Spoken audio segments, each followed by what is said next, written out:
Satu perikop, satu hari. Pembacaan kita pada hari ini terdapat di dalam Injil Matius pasal yang ke-16 ayat 1 sampai ayat yang ke-4. Injil Matius pasal yang ke-16 ayat 1 sampai ayat yang ke-4. Demikian firman Tuhan. Orang Farisi dan Saduki meminta tanda. Kemudian datanglah orang-orang Farisi dan Saduki hendak mencobai Yesus. Mereka meminta supaya ia memperlihatkan suatu tanda dari sorga kepada mereka. Tetapi jawab Yesus, pada petang hari karena langit merah kamu berkata hari akan cerah, dan pada pagi hari karena langit merah dan redup kamu berkata hari buruk. Rupa langit kamu tahu membedakannya, tetapi tanda-tanda zaman tidak. Angkatan yang jahat dan tidak setia ini menuntut suatu tanda, tetapi kepada mereka tidak akan diberikan tanda selain tanda Nabi Yunus. Lalu Yesus meninggalkan mereka dan pergi. Hal yang sangat menarik dari perikop ini Bapak Ibu, di mana dikatakan orang Farisi dan orang Saduki. Kalau kita dengar nama orang Farisi dengan orang Saduki, bahwa mereka ini adalah orang-orang yang selalu mengikut Yesus dan selalu mencari-cari kesalahan-kesalahan yang ada pada Yesus. Jadi mereka ikut Yesus itu bukan tujuannya untuk belajar firman Tuhan, bukan. Tetapi mereka mau mencari kesalahan-kesalahan pada diri Yesus. Dan kita lihat Bapak Ibu, dikatakan di sini mereka meminta Yesus memperlihatkan suatu tanda. Dan bahkan tidak main-main Bapak Ibu, tanda dari surga yang mereka minta untuk Yesus perlihatkan kepada mereka. Tujuannya apa? Tujuannya dikatakan mereka untuk mencobai Yesus. Mencoba Yesus. Ada niat jahat di dalam diri mereka. Tetapi apa kata Yesus terhadap permintaan mereka ini? Dalam ayat yang keempat bagian terakhir. Tetapi kepada mereka tidak akan diberikan tanda selain tanda Nabi Yunus. Lalu Yesus meninggalkan mereka dan pergi. Yesus tidak menuruti permintaan mereka karena Yesus tahu bahwa orang-orang ini motivasinya buruk, motivasi mereka jahat ketika mereka meminta tanda dari Yesus.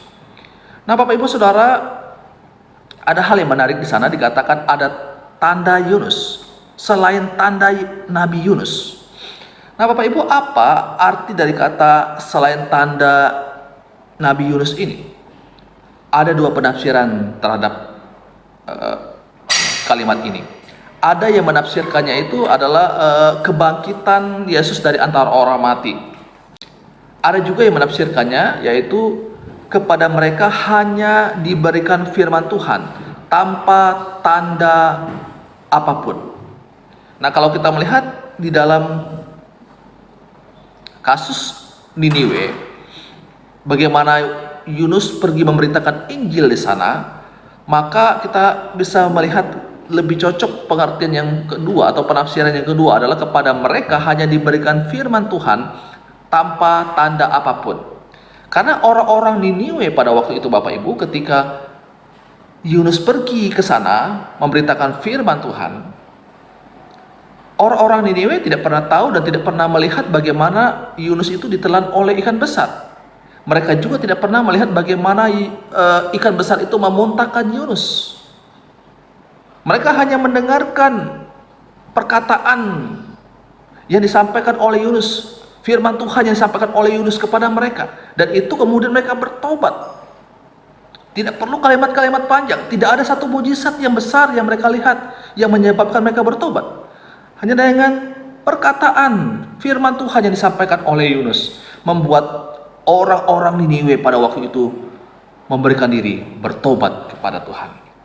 Nah, Bapak Ibu Saudara yang dikasihi oleh Tuhan Yesus Kristus, kita belajar dari sini adalah ketika kita bicara tentang orang-orang yang bertobat, tidak harus ada mujizat baru ada orang bertobat.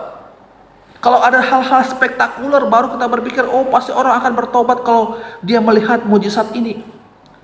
Tapi Bapak Ibu, ketika seseorang menyampaikan kebenaran firman Tuhan, ketika Allah bekerja melalui itu, pasti orang itu akan bertobat.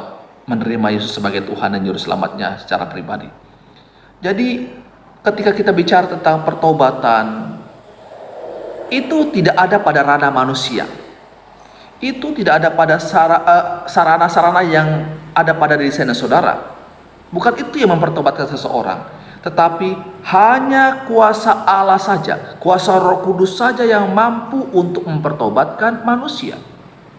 Dengan berbagai macam hal. Kalau melalui mujizat, Tuhan bisa lakukan itu. Tapi dalam hal-hal yang kelihatan sangat natural pun Tuhan juga bisa pakai itu. Jadi Bapak Ibu jangan menunggu ada hal-hal besar baru kita akan berpikir bahwa pasti Tuhan akan bekerja, pasti akan ada pertobatan. Kita lihat contoh yang sangat-sangat kuat di dalam Alkitab. Contoh orang-orang Niniwe. Mereka tidak melihat mujizat Tuhan, tapi karena ada Allah yang bekerja, yang mempertobatkan mereka. Mereka sadar akan dosa mereka di hadapan Tuhan. Bapak Ibu Saudara yang dikasihi oleh Tuhan Yesus Kristus, ini menjadi penghiburan bagi saya dan saudara.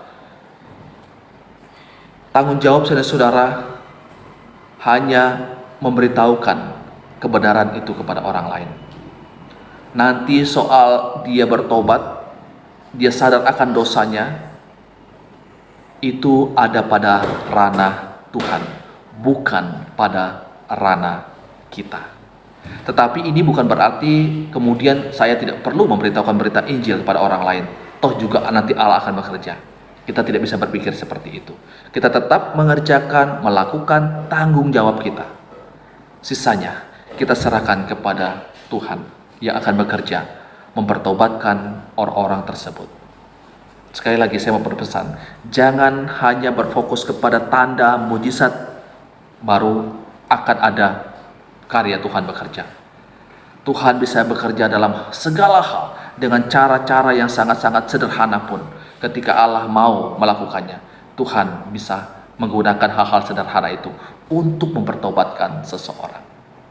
Ini pembacaan firman Tuhan untuk kita pada hari ini. Tuhan kiranya akan terus menolong kita, menguatkan kita untuk terus mengasihi Tuhan dan mengasihi sesama. Demikian firman Tuhan untuk kita pada saat ini. Tuhan Yesus memberkati kita selalu. Amin.